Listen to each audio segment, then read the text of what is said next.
What's up, YouTube? It's Friday, and typically on Friday I stream, and at the end of the night I have myself a little drink.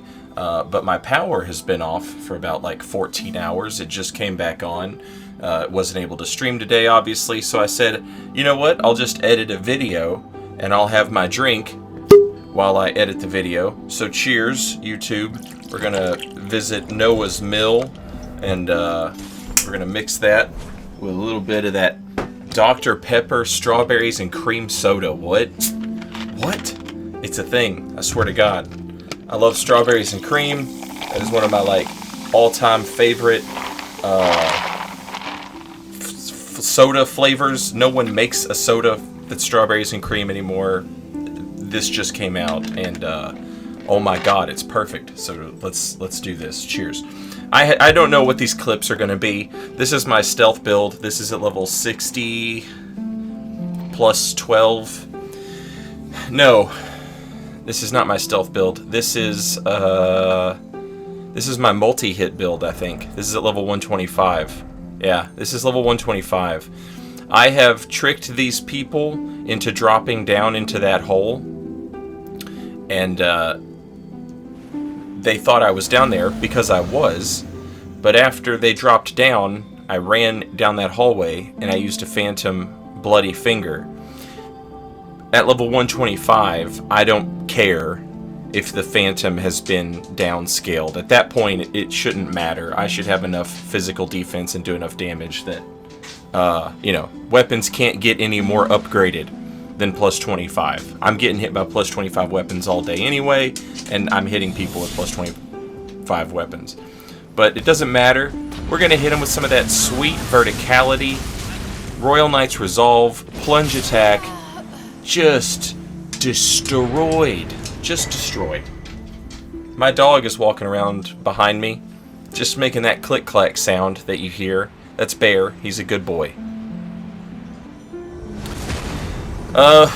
This is a level 40 build that just uses Carrion Knight Sword, but I wanted to try and I found out that the Gavel of Hyma will immediately proc multi-hit buffs, and so I was playing around with that. There you see.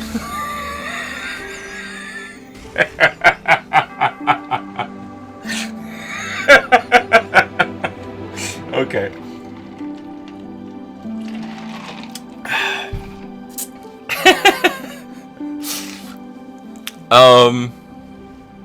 Oh, okay. Same build. But we've got into the Renala fight. This is a glitch that just happens. Yeah, just a random glitch. Okay, so we get into the Renala fight with our pure caster. What better way to... This character's name is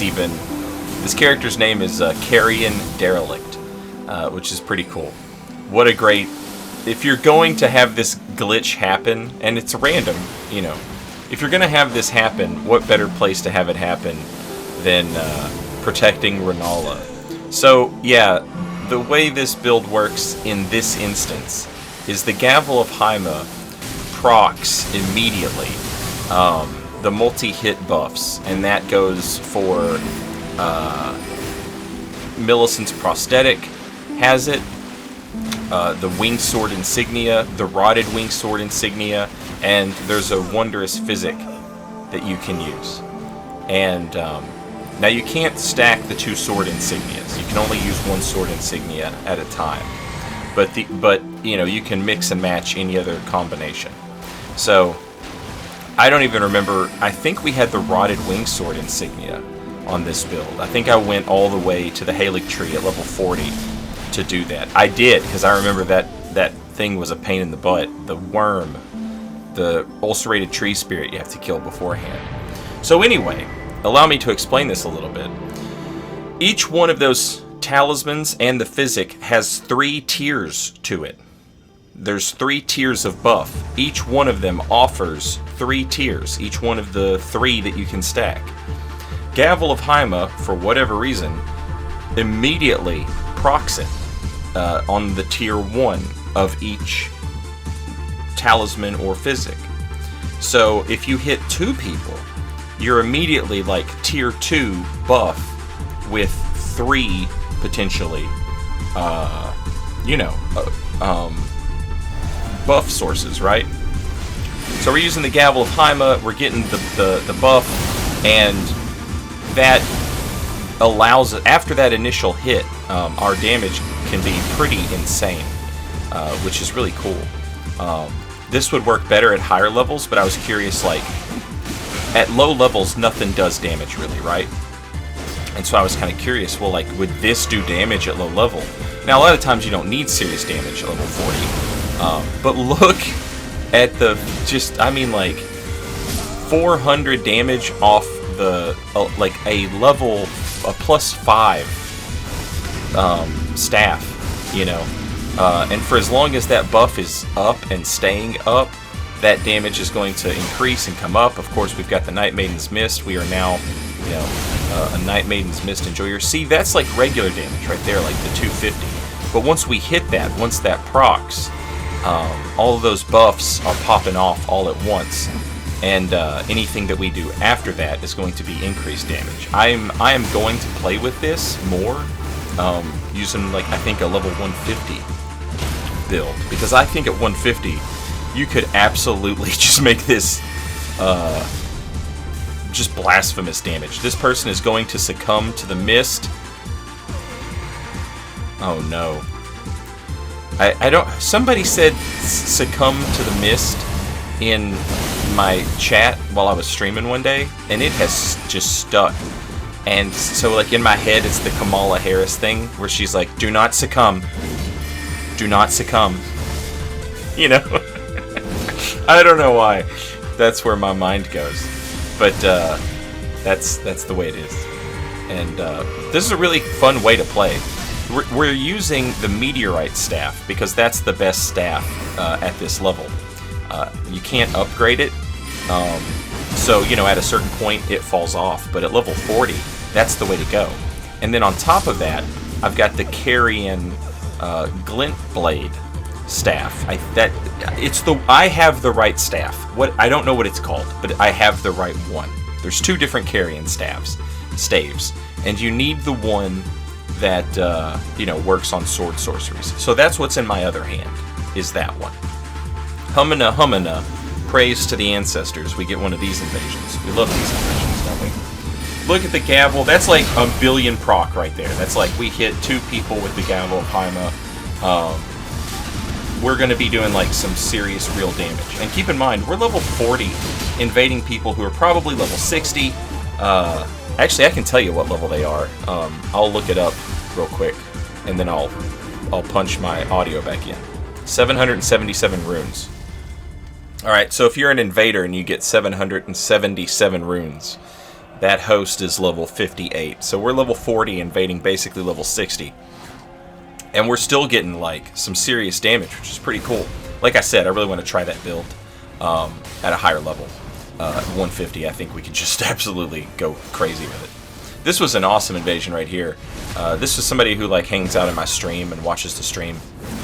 And stream snipers like this, like, they rule. I have absolutely no problem with stream snipers who do this kind of stuff. It's so fun.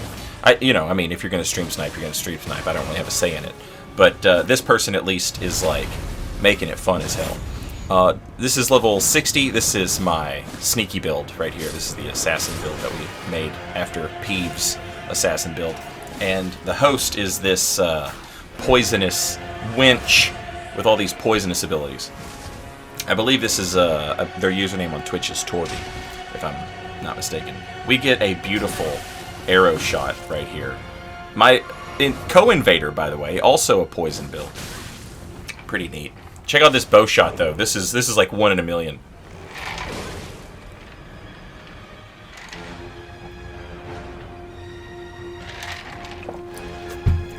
When that happened live, I was like cracking up.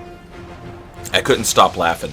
So the invasion kind of paused there for a minute. Gonna have an Arumi fight. It's such a stupid name, Arumi. What is that? Does that mean something? I don't know. It's rough though. If like when people are stream sniping, when it gets to a situation like this, that other invader is also 100% someone in chat. And you know, sometimes I'll have a co-invader show up and they're using like a really meta build. Look at the life steal fist. Look at that. Sometimes I'll have a co-invader show up and they're using like a really meta setup. And they might not be like, they're either good at the game or they're not, right? There's no real telling. But when I see my co-invader is rocking this kind of stuff, I know that the player is pretty good. Because these are the types of players who are like the double nod, hell yeah. It's so good. These are the types of players who have like played the game, gotten a little bored with what's meta, and just decided like, okay, I'm just gonna do what's fun now. And at a certain point, like, you have to learn, like, you know what's good is what's good. You're choosing not to use it. You're choosing to use stuff that isn't as good as the best stuff, but like, you know, you hopefully your ability and your understanding and your knowledge outweighs the you playing with stuff that is less than good. He said as he was crushed by a giant ball. Some of my builds, like the build I made for the charity event, it is not. I am not a good enough player to overcome all of the obstacles that build faces in invasions, and I hate that. But you know, it is what it is. Once the charity event's finished, I'm gonna take that family build and I'm gonna level it up to level 80, and I'm gonna move my little player covenant up to level 80 because I like level 80 anyway. And if that build could use one thing, it's 20 extra levels. But this build right here, this is just a pure dex build. You know, there's nothing cute about this build other than, you know, the way I play it. But a level 60 dex build with keen infused weapons and stuff, that's just a good build, you know? And I can play it cute. This is where I prosper, right here. Throwing the Night Maiden's Mist down on top of the Warming Stone, big brain plays right there.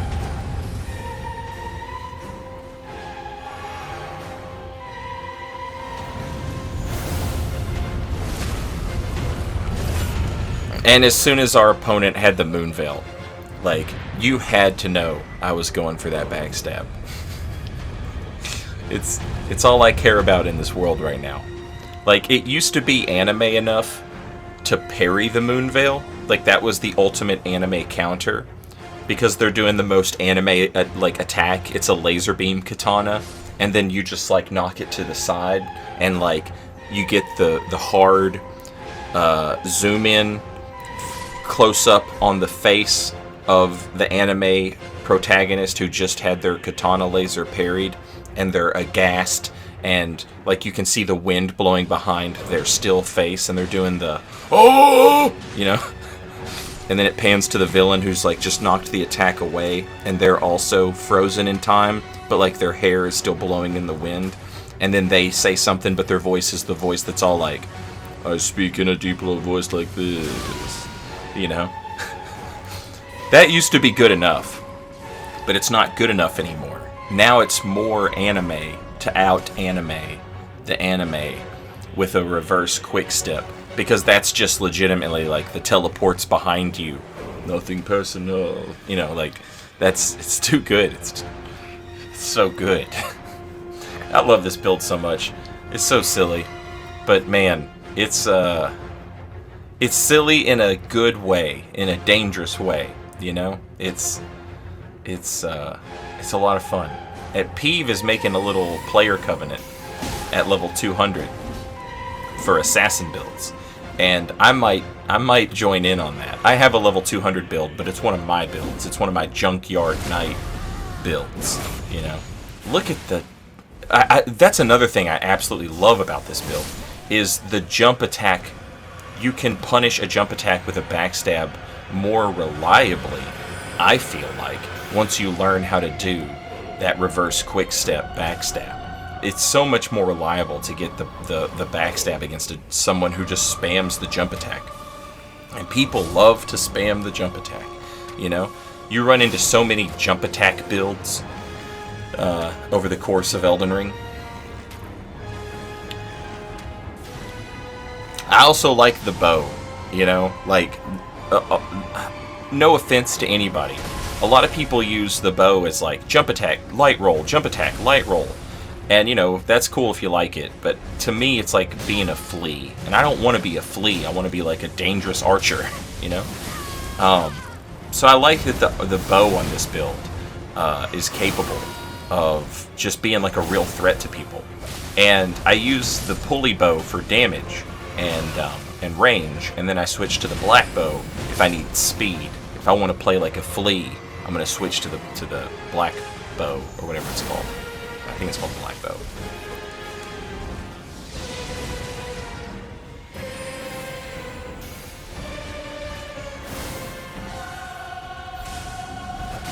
Might have some more people succumbing to the mist in this invasion. Oh yeah, we have some succumbers. Any succumbers in chat? Okay, that's it. Thanks for watching. Cheers, everybody. I'll see you guys real soon. Until next time. Later, y'all.